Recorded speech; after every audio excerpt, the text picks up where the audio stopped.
யார் யார் எந்த காலேஜ்ல அப்ளிகேஷன் போட்டிருக்கீங்க? பொருளாதாரத்தில் பின்தங்கிய மாணவர்களை உயர்கல்வியில் படிக்க வைக்க தாம்பரம் காவல்துறையினர் எடுத்துள்ள புதிய முயற்சி கவனம் ஈர்த்துள்ளது. சென்னை பெரும்பாக்கத்தில் தமிழ்நாடு நகர்ப்புற வாழ்விட மேம்பாட்டு வாரியத்தால் குடியமர்த்தப்பட்ட 20,000க்கும் மேற்பட்ட குடும்பங்கள் வசிக்கின்றன. இங்குள்ள பெரும்பாலானோர் தினக்கூலிகளாக இருப்பதால் பொருளாதார சிக்கலை அதிகமாக எதிர்கொள்கின்றனர். பொருளாதாரத்தில் பின்தங்கிய மாணவர்களுக்கு உயர்கல்வி பயில உதவும் வகையில் அவர்களை கல்லூரிகளில் சேர்க்க தாம்பரம் காவல்துறையினர் தீவிரமாக முயற்சி எடுத்து வருகின்றனர். இதற்காக பிரத்யேகமாக மாலை நேரங்களில் முகாம்களும் நடத்தப்படுகின்றன.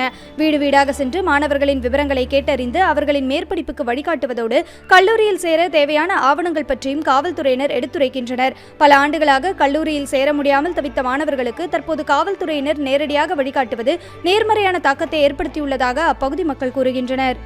அதேவேளையில் கல்லூரியில் சேர்ந்து கல்வி பக்கம் மாணவர்களின் கவனத்தை திருப்புவது அவர்களின் எதிர்காலத்தை சிறப்பானதாக மாற்றும் என்றும் தவறான வழிக்கு செல்வதை தடுக்கும் எனவும் சமூக ஆர்வலர்கள் கூறுகின்றனர்.